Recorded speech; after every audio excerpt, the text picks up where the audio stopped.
मंगलम coaching academy में आपका स्वागत है। मैं नितिन जिगनियावाला आज के एमसीक्यूज को लेकर आपके समक्ष मौजूद हूं। तो पहला एमसीक्यूज इसमें क्या रहता है देखिएगा। भारत का मानक यमोत्तर अर्थात देशांतर क्या है? तो ये 82.5 डिग्री पूर्व की ओर है। आइए इसको पिक्चर के माध्यम से समझने की कोशिश करते हैं कि ये क्या है। ये आकार जो है हमारी पृथ्वी का एक आकार है और इस पर ये इसका उत्तरी ध्रुव है, ये इसका दक्षिणी ध्रुव है। तो उत्तरी ध्रुव से दक्षिणी ध्रुव की ओर जो रेखाएं खींची जाती हैं हम इनको देशांतर रेखाएं कहते हैं।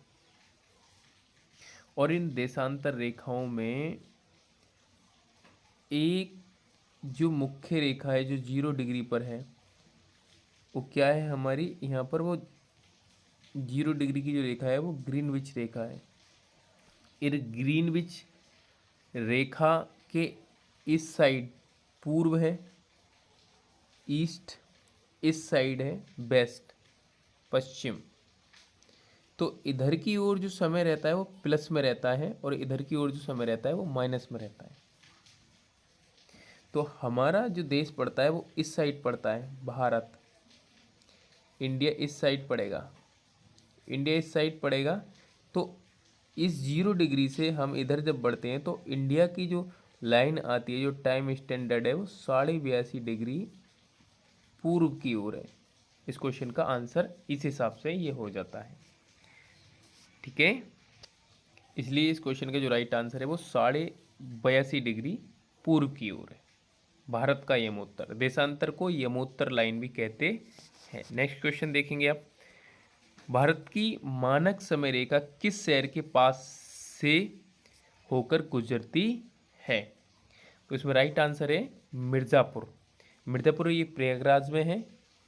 तो आइए इसको फिगर के माध्यम से देखने की कोशिश करते हैं।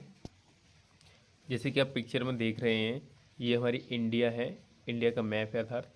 और ये जो लाइन, रेड लाइन जो गुजर रही है, ये 82.5 डिग्री पूर्व की ओर है ग्रीनविच से, ठीक है। ये जो लाइन है ये वाली ग्रीनविच मान लीजिएगा और इसके ये 82.5 डिग्री पूर्व की ओर ये इसमें लाइन खींच रही है। तो ये जो लाइन गुजरती है ये यहाँ पर, ये हमारा उत्तर प्रदेश है। इस उत्तर प्रदेश के मिर्ज़ापुर सिटी से होकर ये गुजरती है, मिर्ज़ापुर सिटी। तो मिर्ज़ापुर सिटी यहाँ पर आप ऑप्शन में देख पा रहे हैं, मिर्ज़ापुर। और मिर्ज़ापुर में जिस जगह से होकर गुजरती है उसका नाम है नैनी। तो राइट आंसर आपका क्या होगा, मिर्ज़ापुर। और मिर्ज़ापुर आप फिगर में देख रहे हैं जैसे कि इस फिगर में। अगला क्वेश्चन क्या है, ग्रीन पिच मीन टाइम से कितना आगे है? जो इंडियन स्टैंडर्ड टाइम है वो ग्रीनविच मीन लाइन से कितना आगे है? तो ग्रीनविच स्टैंडर्ड टाइम से लाइन अपना समय कितना आगे, वो 5.5 घंटे आगे। इसका लॉजिक समझने की कोशिश करेंगे पिक्चर के माध्यम से, कैसे 5.5 घंटा आगे है, क्यों ये आगे है, इसे समझेंगे। आइए पिक्चर में देख पा रहे हैं ये हमारा विश्व का मैप है या ग्लोब है और ये हमारा इंडिया का मैप है। तो जो हमारी जो लाइनें हैं ना, जो ग्रीनविच लाइन है, जो हमारी ग्रीनविच लाइन है वह लाइन हमारी यहाँ से होकर गुजरती है।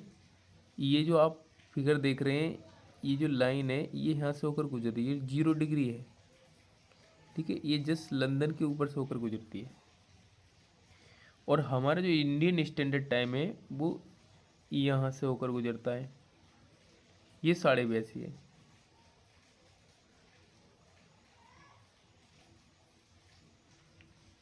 ये 82.5 डिग्री की लाइन है और आप इसको क्लियर कर सकते हैं, ठीक है। इसके माध्यम से आप देखिए ये 82.5 डिग्री की लाइन है हमारी, यहाँ से 82.5 डिग्री है। और जो ये लाइन है हमारी, ये आप यहाँ से देख लेंगे इस लाइन के माध्यम से, ये 0 डिग्री की लाइन है।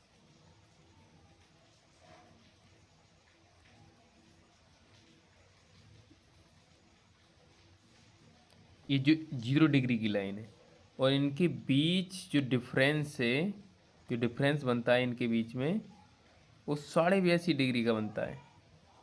ये डिफरेंस आप देख रहे हैं, ये 82.5 डिग्री का डिफरेंस है। और 1 डिग्री पर जो होता है, 1 डिग्री बराबर जो 1 डिग्री हमारा जो दूरी होती है उसे पृथ्वी हमारी 4 मिनट में पूरा करती है। ठीक है, जैसे 1 डिग्री है तो इसको पृथ्वी 4 मिनट में पूरा कर लेगी। तो ये 82.5 डिग्री हुआ, तो 82.5 को जो हम 4 से गुणा करते हैं तो कितना आएगा, तब ये कुल मिलाकर 5.5 घंटे आएगा। 5.5 घंटे कैसे, जैसे 4 दूनी 8, 4 दूनी ये 8 होगा और 8 चौक 32, इसको डायरेक्ट कर सकते हैं आप। 80 डिग्री 8 चौक 32, 320 मिनट। ठीक, कितना बचा, 2.5 मिनट। अब 2.5 मिनट का फिर 2 डिग्री का 4 से करो, 4 दूनी 8, कितना हो गया, 8 मिनट, और आधा डिग्री का 2 मिनट, तो ये 10 मिनट ये, तो ये हो गया 330 मिनट। और 330 को जब आप डिवाइड करोगे 60 से तो ये निकल के आएगा 5×30, 5.5 घंटे आगे। तो ये वाला जो समय होता है वो 5.5 घंटे इस हिसाब से आगे होता है। इसी तरह नेक्स्ट क्वेश्चन को हम देखते हैं, आइए। पृथ्वी अपने काल्पनिक अक्ष पर पृथ्वी का अपने काल्पनिक अक्ष पर घूमना क्या कहलाता है? तो पृथ्वी जब अपने अक्ष पर घूमती है तो उसको घूर्णन गति कहते हैं। जब अपने अक्ष पर पृथ्वी घूमती है तो उसको घूर्णन गति कहते हैं। इसको आप फिगर के माध्यम से देखिए, आइए।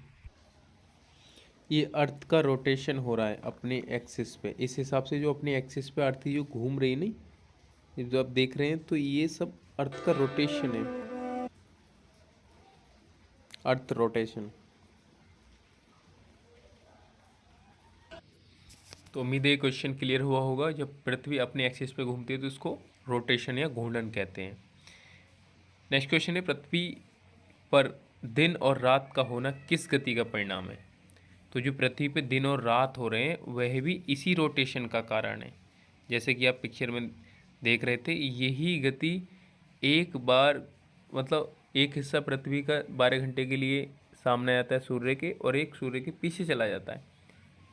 तो इसी आधार पे 24 घंटे को जो डिवाइड करते हैं, 2 भागों में कर देते हैं, एक भाग रात का हो जाता है, एक भाग दिन का हो जाता है। पृथ्वी की घूर्णन गति के कारण दिन रात होते हैं।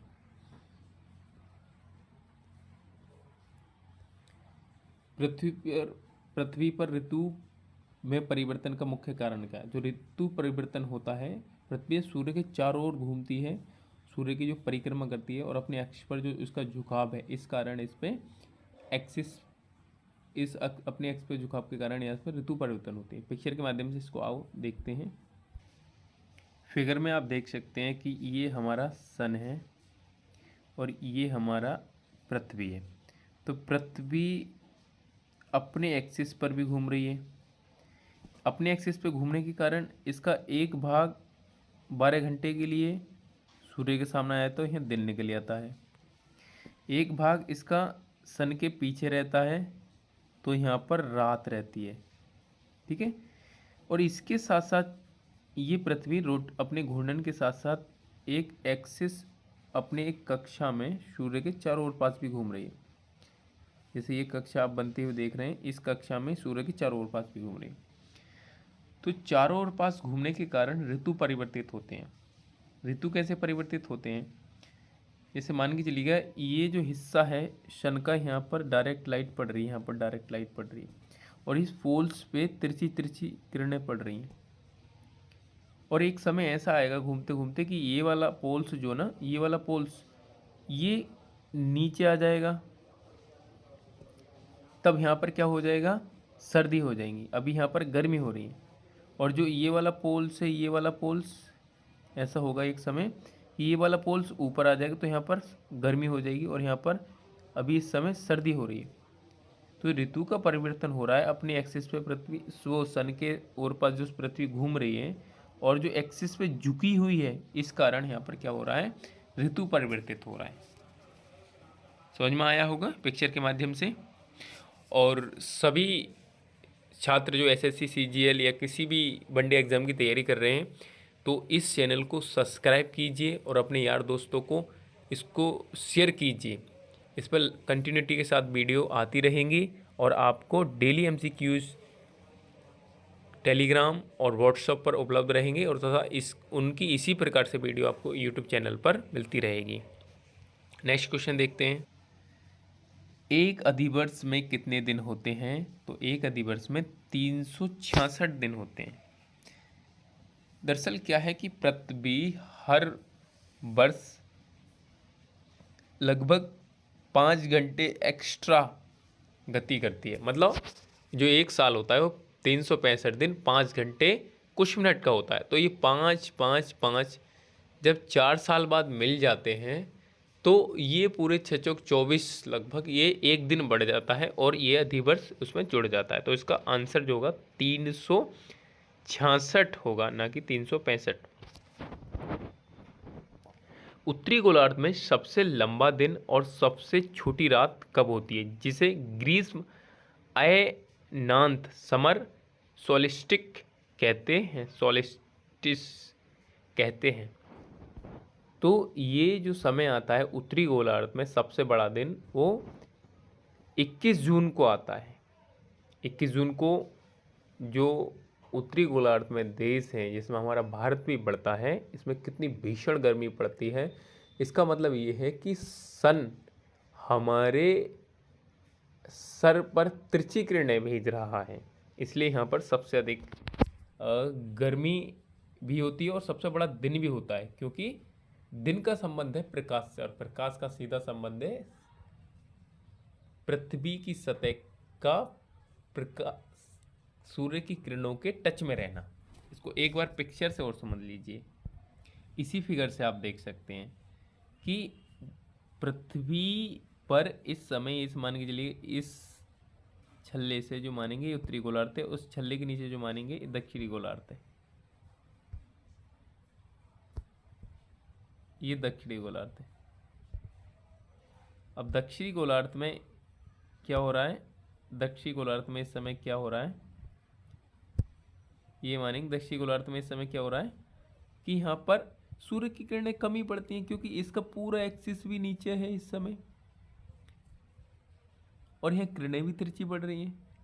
तो इस समय ऑस्ट्रेलिया जैसी स्थिति है यहाँ पर। ये ऑस्ट्रेलिया है, न्यूजीलैंड है, आदि आदि देश है और ये उत्तरी गोलार्ध है। तो ये जो कर्क रेखा है 23.5 डिग्री की जो रेखा है, यहाँ पर हमारा सूर्य लंबवत पड़ जाता है और इस समय हमारी सूर्य की किरणें लंबवत पड़ने की खातिर यहाँ पर दिन सबसे लंबा होता है।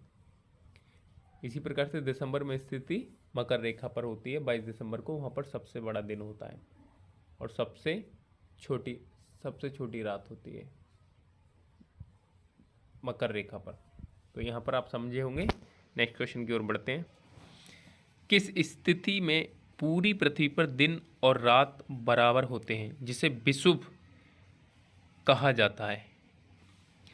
तो 2 दिन ऐसे आते हैं, 2 तारीख ऐसी आती हैं वर्ष में जिस समय सूर्य 2 बार भूमध्य रेखा पर होता है। वो तारीख कौन कौन सी है? वो 21 मार्च और 23 सितंबर को है। तो भूमध्य रेखा पर जिस दिन पृथ्वी सूर्य होता है उस समय रात भी उतनी बड़ी होती है, दिन भी उतना ही बड़ा होता है। ये मानो भूमध्य रेखा है और भूमध्य रेखा पर सूर्य की किरणें सीधी पड़ रही हैं। इस समय दिन भी इतना बड़ा है और रातें भी इतनी बड़ी है।